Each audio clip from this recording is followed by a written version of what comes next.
I've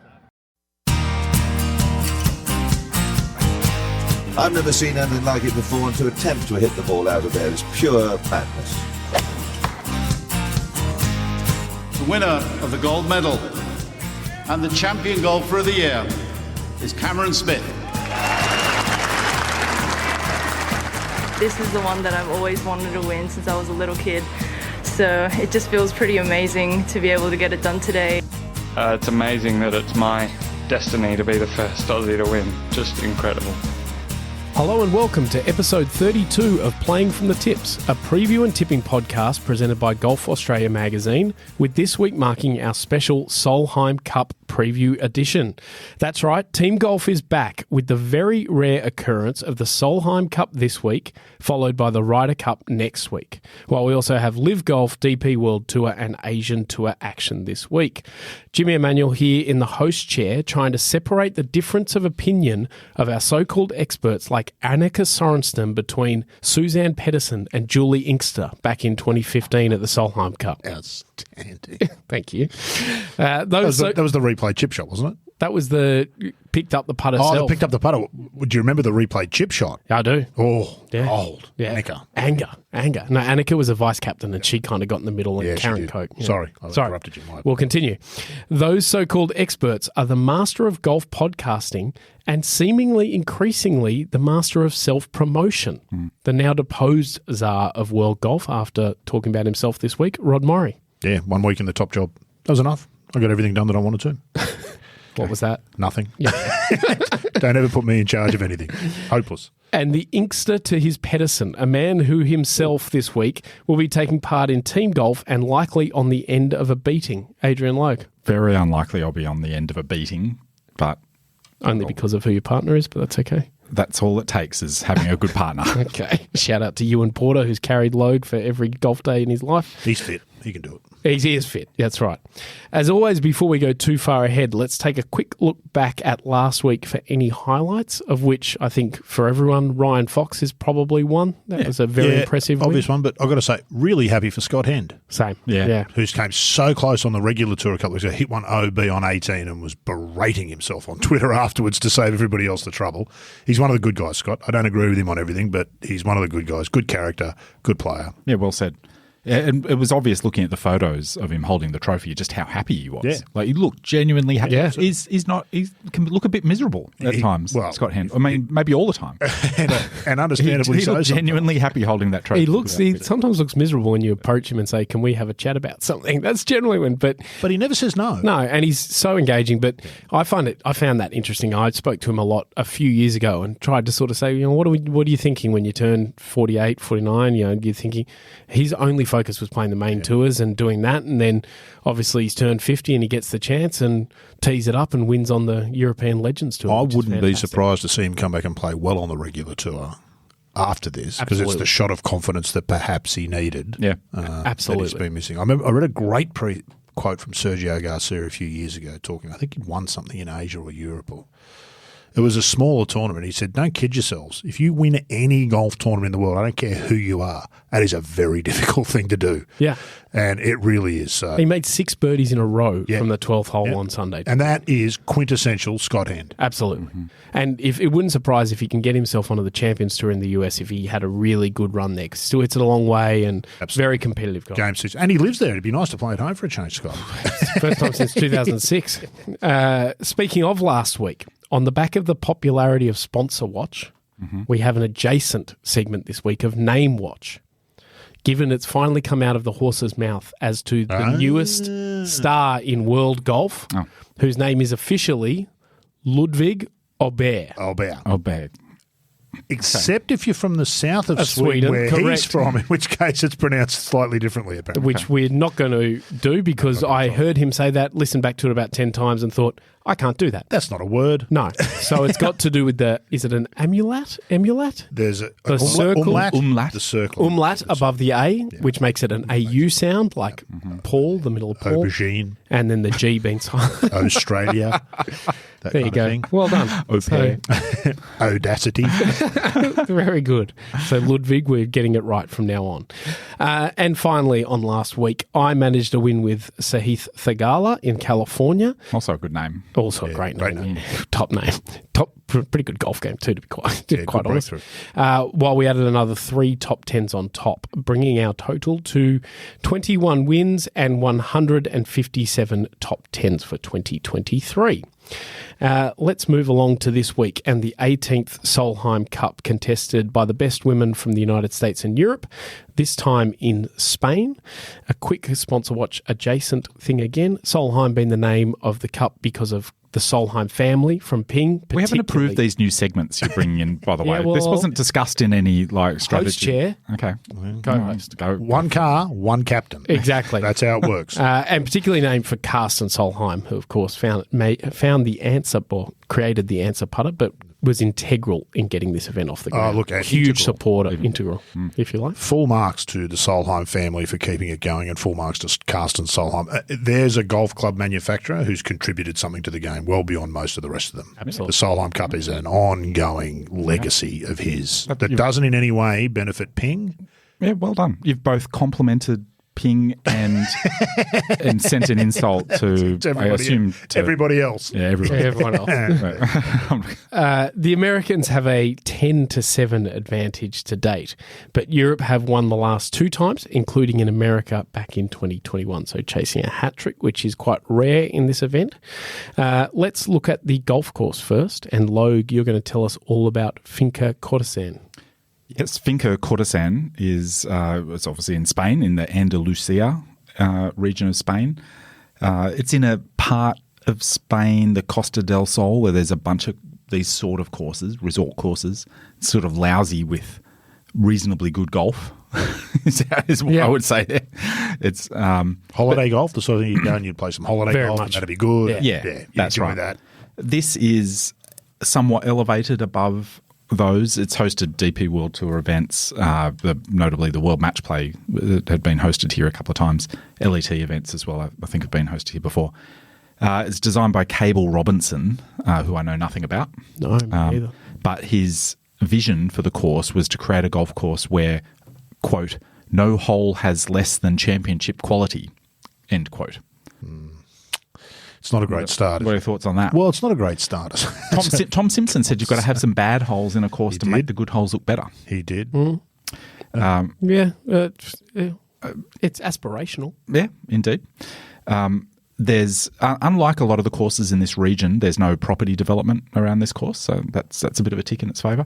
Look, I think we know what we're going to get with this type of course in terms of visuals. It's very green, very white sand. Actually got quite good vistas of mountainous terrain around the area. It's the Estepona Mountains that you can see. People in Spain are gagging listening to this.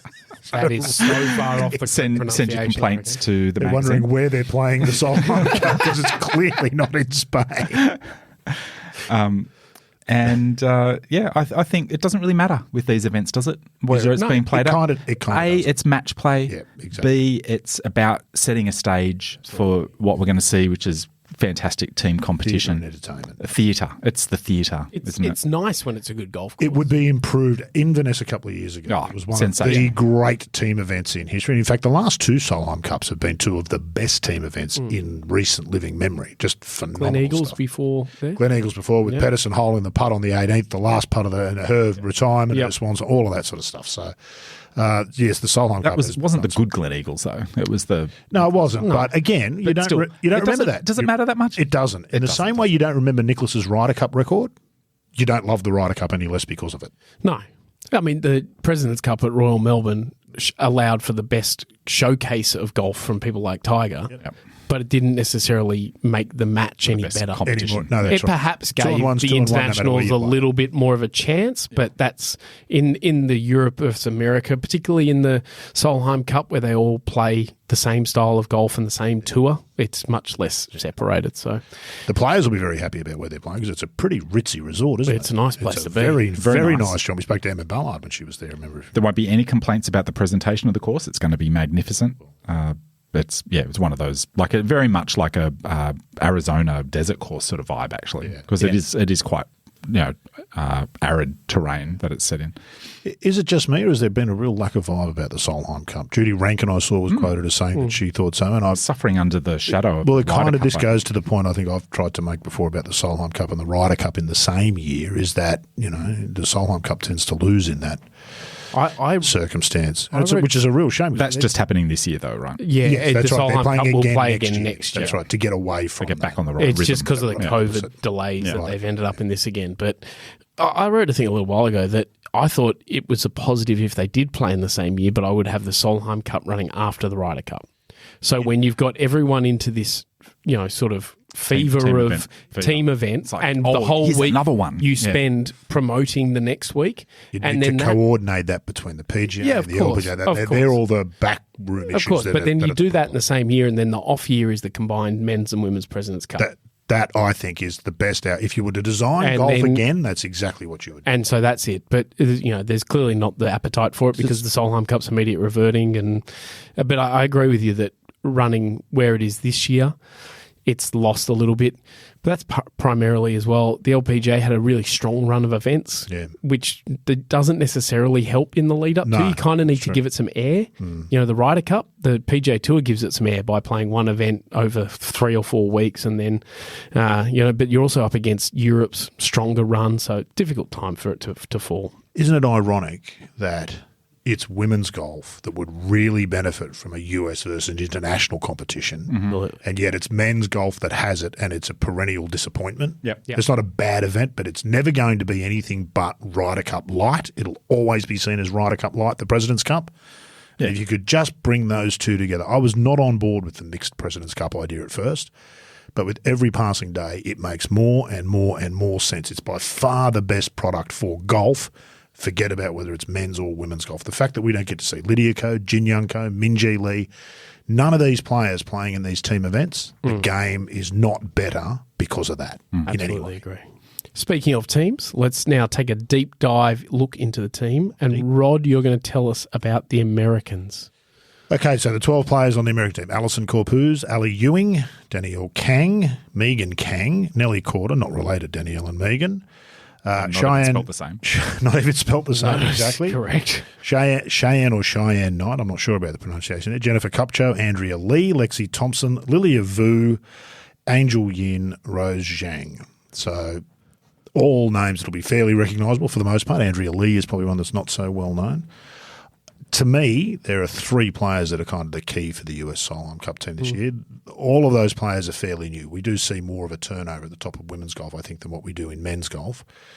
Clearly, Rose Zhang will be under scrutiny, has been since she turned professional. That's been a little less the last few weeks. She won that first tournament she played, and there was great excitement about that. And that does seem to have eased somewhat, but she'll be under intense scrutiny this week because there's only 12 players. And so she's going to be right there. So it'll be interesting to see how she goes. But for me, the more surprising, Danielle Kang has not had a particularly good year. Lexi Thompson has had, you could only describe, an awful year. Lexi Thompson's earnings this year, $55,000. What? She's played 11 events and made 3 cuts. And she is, along with Nellie Corder, the veteran of this team. They are the required team leaders. So for me, Corder's a veteran. And Lexi qualified on points. and too. qualified on points. It's a 2-year It's a rolling 2-year and thing, all that, but it might suggest that after this one, they might sit down and go, let's look possible. at how because you want it to back end more heavily on the current year. we've seen that. It's always been a problem with the Ryder Cup too. What's the right system? You go to more picks, less picks, and something always wins and something always loses. Someone but I said- just find that fascinating. really. I'm rooting for that team though. I'm a Europe fan, but that I like everybody in that team. Like Yeah, I think it's a you've fresh got the American Lilia team. It's Vu much and easier to get Alison behind. Corpus. It's a real changing of the guard. I agree Alison with you Angel completely. Yin's in there. Yep. There's nobody really in your face in that group except for Danielle Kang, Yeah. who's also had a less than great year. Hasn't been as bad as Lexi Thompson. So to Few me, injury dramas as well yeah, for Danielle. Thompson, Kang, and Nellie Corder are the three key players in this because Corder and Thompson in particular will be seen as the leaders of the team. Nellie Corder's record in the Solheim Cup is not great. She was involved in that Incident in Inverness. and she was really upset by that. And didn't have a terrific one because of it. Danielle Kang is the Ian Poulter of the Solheim Cup. Yeah. In that sense, you would expect her to stand. If she stands up, I think the American team will go well. If she doesn't find something, I think they might be in trouble because this is a very young team. Alison Corpus is a fantastic player. We saw the iron display she put on the back nine of the US Open. You could put her anywhere and she's going to hold her own in that sense. But this is a different. She could be like the Leona Maguire of this. That's right. But this is a Solheim different sort of golf. There's a different sort of pressure, particularly for the Americans who are playing for country. And you saw what happened to their women's soccer team when they lost in the World Cup recently and the razzing that they got. There's a lot of pressure on this team. Rose Zhang's fresh off a lot of match play, obviously, from Very much. So is a lot of the team. Yeah. True. There's a lot of youth, which is they come out of playing college golf and women tend to play college golf a little longer. Mm-hmm. They get that team sort of vibe going a lot more, so that might hold them in some good stead, as well as the match play as well. But so yeah, look, it's a really interesting dynamic for that team US, and I think those three players to me are kind of the key. The other players are the players, but those three really stand out. They're the ones who they're going to play a lot of sessions. Yeah, they are, and they're going to just stand up and lead this team. It's a very likable team. I think it is. And that's and Megan Kang as well. I'm a big fan of Megan. Yeah, me too. Lilia Vu is fantastic. I love Angel Yin. She's a fantastic player. So good. You know, really good personality. Yeah, and you don't always think that about American teams. No. Certainly don't think that about Definitely American don't. men's Ryder Cup team. But in this instance, I agree with you. Yeah. They're a pretty likable team. Very likable team. And some really extraordinary guys. Who could forget the match that Lexi Thompson had with Anna Nordquist a few years ago? It was just fireworks. It was just extraordinary golf. You'd love to see something like that again. But and on to the defending champions, who are led by that woman we mentioned earlier a couple of times, Suzanne Pedersen. The Europeans line up like this with Celine Boutier, Maya Stark, Charlie Hull, Leona Maguire, Georgia Hall, Lynn Grant, Carlotta Singanda, Anna Nordquist, Madeline Sagstrom, Gemma Dryburgh, depending on where you are in Scotland, I think, Emily Christine Pedersen, and Caroline Headwall. In terms of the players for Europe that are going to be key, Celine Boutier is obviously kind of the form player of their team, so she's going to be very important. But they're kind of looking for their Poulter too. Yep. Mel Reid had been the Poulter for the longest time and isn't there. Agreed. So they need to find that sort of firebrand. Leona Maguire was magnificent at Inverness and shows a lot of signs of being really good in this stuff, but probably doesn't strike as a team room yeller and leader. no, agreed. But then Lynn Grant's probably going to play an amazing number of these things in her career. Is she the Poulter But personality? again, is a quieter one. Yeah. Saganda is loud and boisterous kind She's of the one. veteran, really, isn't she, Really too? good ball striker and likes this stuff. But again, is kind of, she plays a lot in Europe these days. You know, I don't necessarily think she's going to be the one. So I think the all-important player for Europe this year is Charlie Hull. Played fantastic golf of late. She's now played a lot of this stuff too. She's got to be a leader in that. Like 16 in her first 17. She 17. beat Paula Creamer. Yeah, I remember. 5 and 3 or something. Yeah. And then asked her to sign the golf ball. Yeah. It's just extraordinary. One of the great moments in Solheim Cup history. So she's got a lot of pressure probably on her, but She'll is like that. She'll is take a to that. fiery character, is the kind to really step up.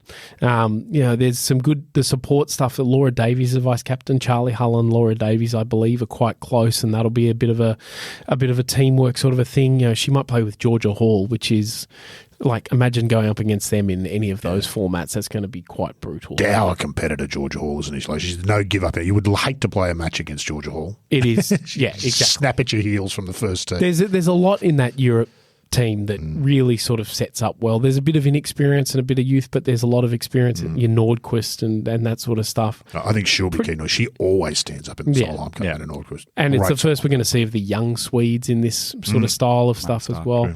And then Boutier has been good in it. She played this before and been good in it before she was a major winner and all that sort of stuff. So very, very formidable sort of a team. Really interesting matchup, isn't it? Yeah. The other one is Carolyn Headwell. It's kind of a bit of a pick from the clouds. And she is a up and down player. Her she had a slump that was just horrendous to watch. Yet I think she was the first player to go 5-0 in a Solheim Cup. Yeah. She loves this stalwart. She's a really fiery competitor. And she could come out and do anything. She could fulfil the Poulter role quite possibly. I agree with you. Hull is the obvious one. She'll have the pressure on her, but Headwell without any sort of attention on her, who knows what she might do. But it's a really interesting matchup. These two teams are going to be terrific. Boutier, Maguire, Hull, just so exciting. It's just rolling off the tongue, isn't it, think these the names? European issue they're going to have is their matchups and trying to pair them up and send them out. And you know, that'll be the interesting, and who plays how often. That's going to be quite difficult. Yep. Pedersen, though, is kind of... She's a captain's captain. Yeah, Suzanne Pedersen. You would not argue with Suzanne Pedersen. If she says you're playing with this player, you're playing with that player there, and you'll damn well enjoy it. Exactly. It sets up beautifully for some controversy as well with Absolutely. Pedersen at there. Yeah, absolutely. But I actually hope nobody has ever gone out on a higher high than what she went out with her. In any sport, ever, maybe, yeah. Just extraordinary. And was putting all of that at risk. And was picked in after one like sense. 2 years of not playing because she had a baby and all this sort of stuff. Yeah. But she's captain again next year. Yeah, okay. So all right. She'll Two have chances to make a mess of it. got two bites Destroy to her cherry. legacy. Exactly. The thing I'll miss, she did that log carry while she was waiting for. Oh yeah. Like she carries a golf club around as captain. I think. Just maybe we hope for a bit of rain and she carries an umbrella like that. Yeah. She has got everything, Suzanne Yeah. Pedersen. She'll be one of the great captains in team golf history, I think. It's, of course, played over 4 matches of foursomes and 4 balls over the first 2 days, Friday to Sunday. There is only 3 days. And then 12 singles matches on the Sunday to decide things. Let's get some picks from everyone, Logue. You can jumpstart us. We're just Pick picking a team. You can give us a margin as well if you'd like to be really... 2-horse race, mate. You're a 50-50 chance, technically. I'm going with Team Europe. I'm picking Team Europe. 4 in a row it'll be, I think. Is that right? 3. Oh, is that right? I thought 3 in a row. 3 in a row, yeah. Yep. Rod? My head says Team Europe, but I can't help but think that might swing things in the US favour. It's crucial that those 3 players in particular stand up, but if they do, I do think they've got the superior team on paper. Yep. It's a very transitional American team, isn't it? This could set the Solheim Cup in those for the next 10 circumstances. years. Anything could happen. Exactly. It's going to be fabulous to watch. Jimmy? I'm also going to go with Europe because I just can't see them getting beaten. I can't either, but someone's got to pick the US. There is, of course, other golf on in the somewhat disappointing category, I suppose, that we mentioned earlier about scheduling. Solheim Cup ideally would have its own week, but that's just the bare bones reality of modern professional golf as it stands. One of those playing is actually quite interestingly being played on a former Solheim Cup venue, and that would be LIV Golf, which is back after more than a month break, something the players would be very unfamiliar with from most of their lives, having played golf tournaments of some form or another every week. So we're back near Chicago this week for Greg Norman and the gang at Rich Harvest Farms, which hosted the Solheim Cup, I think, in 2009 from memory. It's a kind of a private playground of Jerry Rich. He made all of his money. Great name for a rich man, by the way. Is he any relation to Richie? Determinism, Yes. they call that. Any relation to Richie Rich? I don't know. Couldn't tell you. Made his money in technology innovation, whatever that means. Oh, that's it. That's the dark That's kind of arts. Logue Unsatisfyingly adjacent, vague. isn't it? Yeah. There's an underworld air about that, isn't there? A modern underworld air. It's like he's Used to be some colourful lawn- racing identity. some Now it's laundering technology type of innovation. thing. Yeah. He first started this golf course back in 1990 when he built 6 holes that he designed himself with Augusta as his inspiration. And then eventually, exactly. And then a man, Greg Martin, was brought in to make an 18-hole golf course later on. It's kind of pretty typical tournament golf. It's heavily tree-lined. There's water. There's expansive big bunkers, 7,700 yards, same sort of thing that you'd expect. It was one of the better events probably last year. Is there any Florida heather?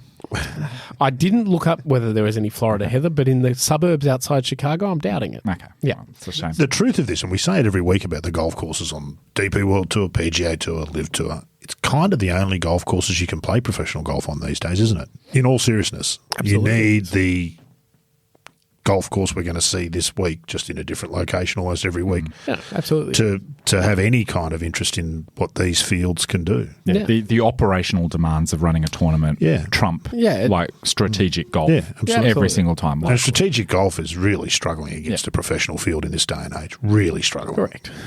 Speaking of field, it's the same field we get every week with LIV, of course, with the 48 players. The interesting ones to watch this week will be the ones that are in the relegation zone. That includes Australia's Jed Morgan.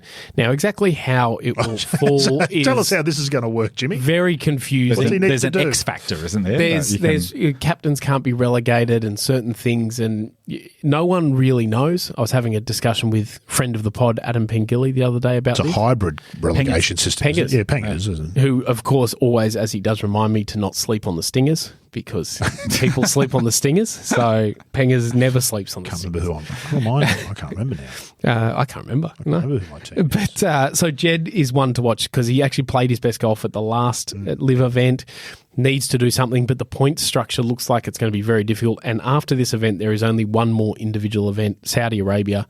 Then they play the team's championship in Miami, which wasn't the way it was going to be. And then they flipped it around because Miami was very successful. And that's the beauty of when you're starting with something that you kind of don't have to be beholden to. You do as you wish. Let's suppose Jed Morgan doesn't make it through. What a fantastic way he's bootstrapped his career in a way. Like he's I mean, he will get an Asian Tour card. Yep. One would assume. Well, he's got millions of dollars, hasn't he? He's got a lot of money from it. Yeah, absolutely. Yeah. And go and play in Asia, because he did, of course, when going to play LIV, very good friends with Cam Smith. That was a connection. Got taken in there.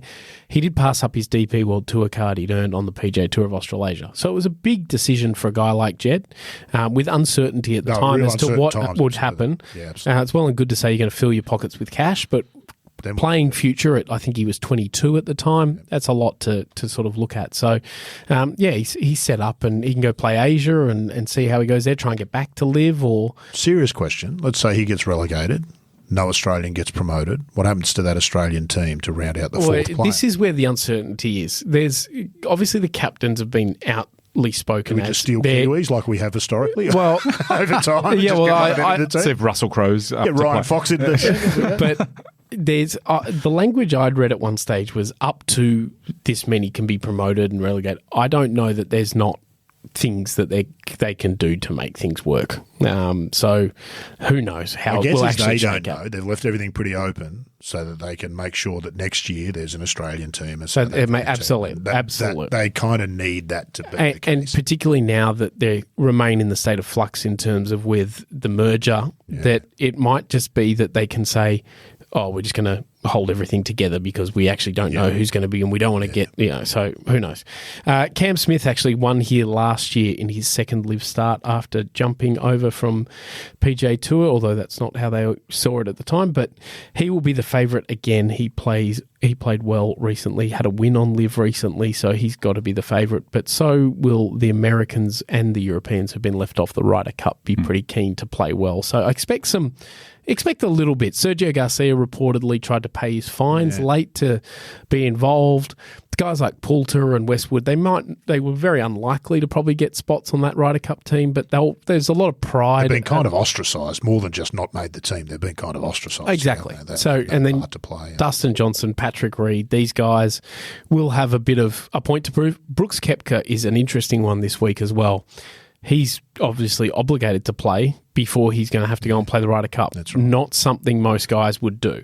So he's in an interesting position. Chicago to Italy, it's not the smallest journey. Will LIV be giving him the jet to get there? Do we know? I'm sure he'll have a way of getting there. It's not a commercial flight. Sure. Yes. I really do wonder, are those players more motivated to go and play a LIV event having been Ryder Cup snubbed? Or in fact, is it kind of, what's kind of the point? I don't know. They'd be more motivated. I don't know. Some players are motivated by that chip on their shoulder. Very much. Patrick Reed is one. Brooks Koepka is another. Henrik Stenson was one, surprisingly, when he played his first event after all the controversy after losing the captaincy, and he won. Yeah, he came out and won. They're not the sort of guy you'd expect, but obviously there was a bit of a coronation there for a while where the big signings all That's won. Right. All had First or second event, absolutely they did, I don't know. It has a different vibe. I don't know. I just think it's interesting. as always, this LIV thing continues to be interesting. I think the guys maybe who will play well because of that snub will be the ones who don't say anything. Dustin Johnson is the kind of guy that But he will he's be. been running his mouth. Yeah, but if he goes and wins, he's not going to grab a microphone and say, "What do you think of that, Zach?" Yeah. Yeah. He's just going to, it's good to win and I wish them well and stuff like that. But Just Well, showing if you're who's Top American, Johnson. you can't speak against the US Ryder Cup team, can you? If you're American, no matter what you think, you can't say it. It is not very good. exactly right. Let's get a quick tip from everyone. Logue. Well, I'm relying on that chip on the shoulder theory there and going with Dustin Johnson as my tip. It'll be what I'm going to find interesting. Well, I don't know. I think we've actually talked way too much about this tournament, but at this time of year, those blokes have made a lot of money this year. Must be very satisfied that they've gotten through the year, and then they've got to come back after this big break and play another event. Some of them travelling from all over the world. They're going to be knackered and resentful of playing this tournament, I think. Almost like having a job. Yeah, it is. It's almost like having a job. Cut out for very this. few of them would have chosen to put this on their schedule, I think. But here they are. They've got to play it.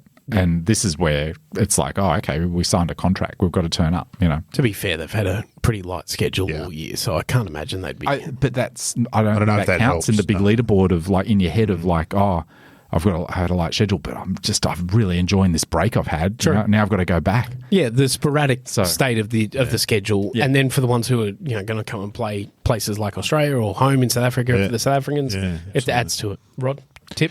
In honour of Mark Hayes, I'm going with, in honour of the Ryder Cup chip on the shoulder, Patrick Reed. Yeah. Hazy's favourite player. Hazy's favourite golfer. Yeah. That one's for you, Hazy. Favourite of all time. I'm going to go, because I was initially thinking DJ, but I don't want to do that because Lowe picked him. I'm going to tip Mark Leishman. Wow. Yeah, there you go. Can you You heard it here first. Can you show us you're working on that, please? He has played some decent golf in the last little while. No one returns from a break better than Leash. Okay. Loves a break. Returns from a break, likely having not really touched his golf clubs. That's true. Yeah, he kind of usually does well in Used Hawaii, to play Tory well, Yeah. Hawaii. His lawns would be immaculate. Oh, right now, unbelievable. Immaculate. He actually took a holiday, I think, to Europe with Audrey. I don't see Leash as the holidaying No, he's not a type. holidaying type, is he? No. New Leash, new win. Okay. Let's go with that. New leash on life. Next, we're going to go to Europe for the Kazoo Open de France and another tournament like last week at Wentworth. That's always a very exciting event, maybe not on the best golf course. I think that's fair to say. Will you say that? Yeah. What's Logue got for us here? I Kazoo. reckon you're going to have some fun with that. And are you going to tell us about Kazoo? Or? Yeah. The Kazoo Open de France. Open de France, of course, is French for the French Open. French Open, yeah. This has been language with Lowe. Both the Spanish and the French are turning off in droves, yeah. Kazoo, for those who want to break this down, it's some system for buying used cars, is the best I can. And sponsor about come up 1,000 tournaments out of nowhere they 3 did years ago. during COVID. Yeah. Everything was Kazoo. Yeah. Frankly, it looks a bit dodgy. Yeah. Yeah. They support golf. We like you, Kazoo. Yeah. Okay. Le Golf National, it's a course that's familiar to our listeners, I'm sure. Yep. And it was the venue for the mostly because of the venue of the 2018 Ryder Cup, but it's also been the venue of the Open de France for some time. It's the French Open, isn't it? That's French for French Open. Yeah. It's familiar, and I don't have much to say about it except that I like it as a TV product. Yeah. So do I. In the same way that I kind of like the DLF Golf and Country Club for the Indian Open. It's a novelty, isn't it? I think, Which I think is fantastic. That's one of the... I think you're doing Le Golf National a little disservice with DLF. Watching DLF, great fun. I'm playing at a very high compliment by comparing it. There's room for it. DLF in Golf fairness, and there is room Country for it. If you were going to have Absolutely that style of golf course on the international rota in some way, I reckon it's the one you'd pick. Yeah. It's fun. It's going to look okay on TV. Memorable holes, like The first, we'll see the balls rolling into the pond on the first or something. Why does the name of the designer escape me? We did a whole podcast on it. No, you'd think I would have it, but What? I don't. The guy that used to wear the cape. Yeah. Oh, Von Hagge. Robert Von Hagge. Yeah, it's his work. Yeah, It was. Yeah. Also famous for Thomas LeVay breaking his leg jumping in the water in 18 after he won the Open de France. And interestingly, had some roll in the lakes when the freeway went through there too. Yeah. With Bruce Devlin. Yeah. Onto the field. Married two sisters, the LPGA sisters. Didn't he? Yeah. Are we still on Von Huggy? Yeah. Von Huggy, yeah. Who are the two sisters? Laura Ball and her so. sister, I think. He married both of them at different times, yeah. Nicely done. So the field continues to improve with some more players announcing that they're going to tee it up. Billy Horschel continues his European voyage of self-discovery. Having played the Irish Open and the BMW Championship, he's decided to Billy's American over. for William, is it? Sorry. Good. And Tom Kim is joining him. He also teed it up last week in the BMW and is a late entry to the Kazoo Open de France. And last week's winner, speaking of the BMW Championship, Ryan Fox has been announced, and Min Woo Lee, Australia's own Min Woo Lee, has also decided to join the field. Some other notables are Rob McIntyre, and he's not joined by that many Ryder Cup players in the field this week, but some former Ryder Cuppers in the field: Thorbjorn Olesen, Victor Dubuisson, Rafa Cabrera-Bello, who he played in Ryder Cup in 2016, if you recall. Yeah, he played actually quite well last week. I think a lot of injury problems or something. He's been away from it for a little bit. But His chipping's not been good for some time. Yes. That has to be said. Nicholas Colsaerts is going to play, which is it's good to see him out. Didn't he win here a couple of years ago? Here, Out of nowhere. On his little comeback. 2019. Yeah, he that's won. right, yeah. Yep. Good guy. Aaron Rye, Adrian Moronk is playing, Rasmus Højgaard, Daniel Hillier, another New Zealander hoping to do well this week.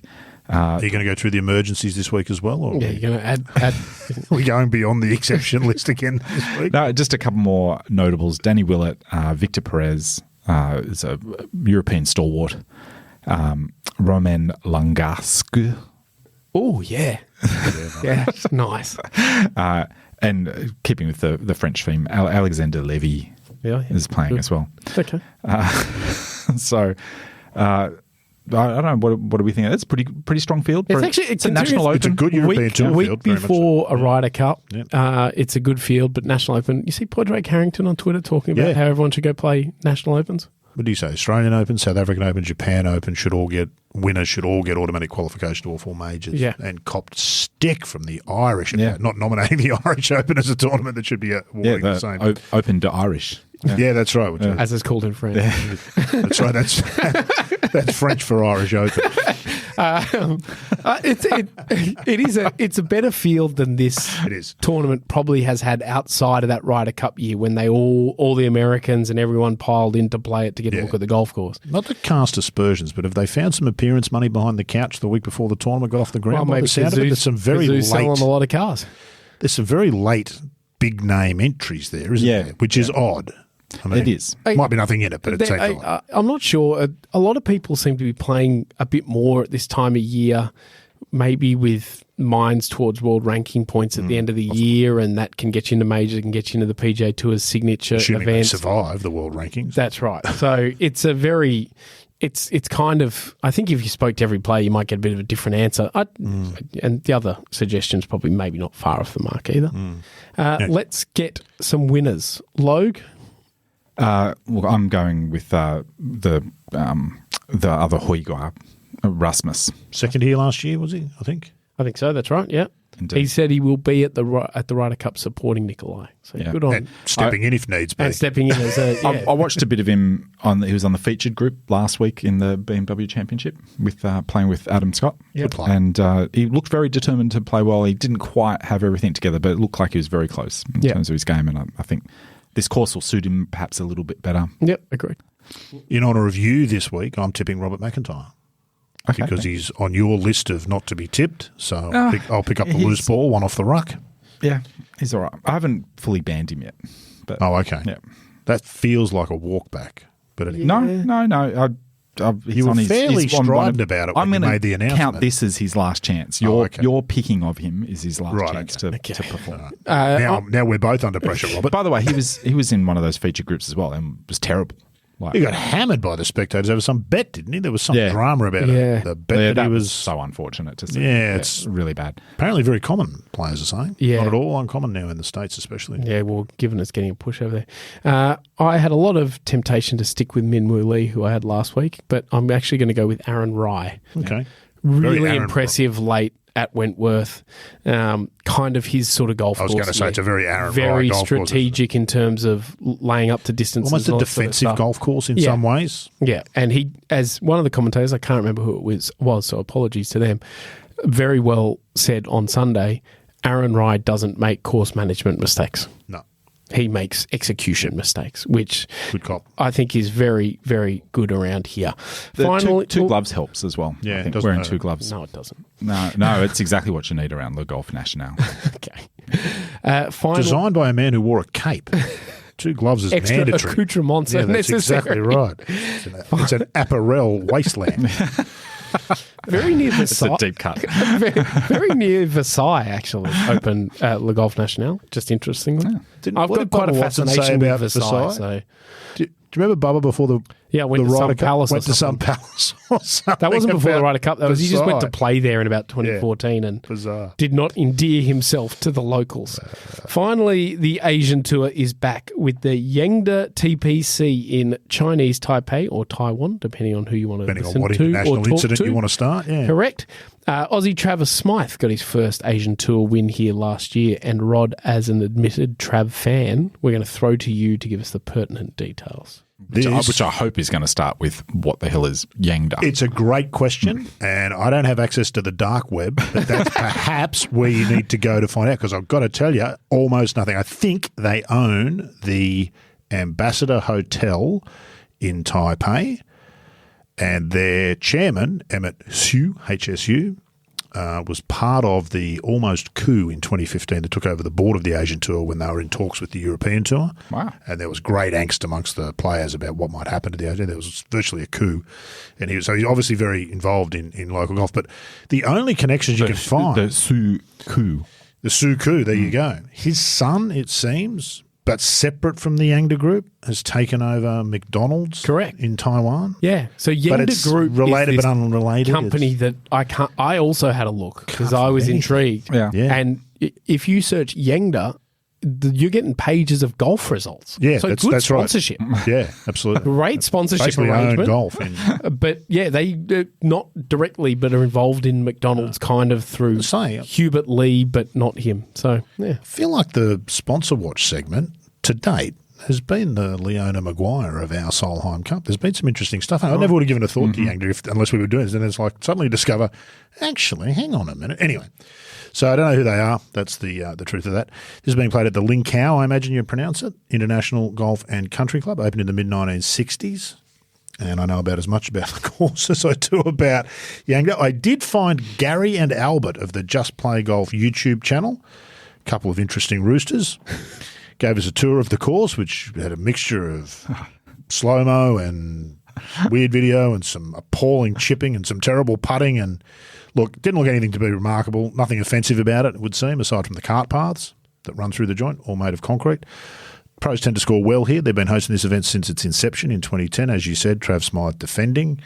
Strains in the field, Terry Pilkadaris, Kevin Yuan, Josh Younger, Tom Powell-Horan, Jack Thompson, Doug Klein, Harrison Gilbert, Wong and Jack Murdoch. Most of them also relatively unknown to me. I don't know who's going to win this. My tip this week is don't bet. Save your money. I have no idea. It's a predominantly local field. just tip Travis. All right, I'll go with Trav to go back to back. The purse is up this year. It's 750,000, Well, there you go. up from 500. It's the first time back since COVID. So Yeah, no, it can't be No, because you can't won be, last 'cause year. you won It's the last second year. one back since COVID. Yeah. Yeah. So look, this is what making your way in professional golf looks like. These are the tournaments. These are the places you play. The Trav Smiles, all of these guys are trying to get to Europe, LIV, or the PGA Tour. And this is where you kind of pay your dues if you're not Jordan Spieth or Rory McIlroy or Tiger Woods or one of those big-name, ultra-talented, special kind of players. And so if you like golf, this is interesting in that regard, no matter what the outcomes are. But if you're looking for the most entertaining golf of the week, you're probably not going to find it here. Yep, fair enough. Logue, a pick from you? I'm going to pick Jack Thompson, young Australian. It's about 6'8". Yeah. Big unit, isn't he? Is that Jack Thompson? No. Who's the one that's about 6'8"? No, he's not 6'8". He's, No, I mean, he's a strapping young man. But Maybe I've given him a few extra inches there. he's performed well in Australia, but I think he's yet to sort of find his feet. A lot of the other pros have got world big stage. raps on Jack Thompson. Yeah. Yeah, A absolutely. lot of the older pros will say this kid's got it all. I like him a lot. I mean, seen in some Great name. TPC events, and Great name. It's Australian for Jack Thompson, I think. Indeed. Jack Thompson of Breaker Morant fame Thompson and harmonica. One of Australia's great voices. Absolutely. Jack Thompson. I was very tempted, and shout out to Prom Misawat, who has one of the great nicknames in golf, the Big Dolphin. The big dolphin.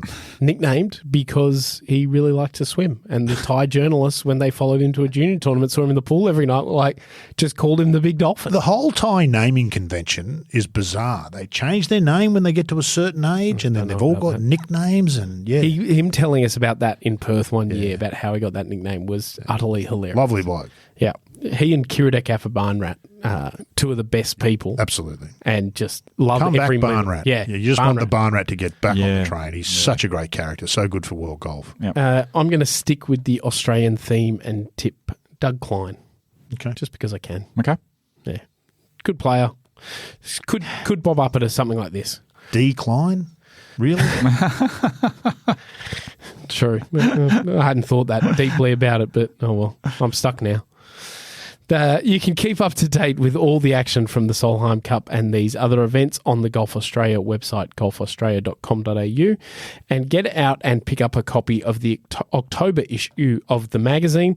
Victor Hovland graces the cover, and inside you can learn all about his golf swing and what you can copy. There's also the second part of the Great Golf Weekend Guide for 2023 in that October issue. That's it for episode 32 of Playing from the Tips. Rod, thank you as always. Thank you. Most enjoyable. Logue, you've been your usual self. You've been low. Thank you, Jimmy. You've been Logue. Oh, thank you both. We'll be back next week for Ryder Cup Preview Edition. Thank you for listening.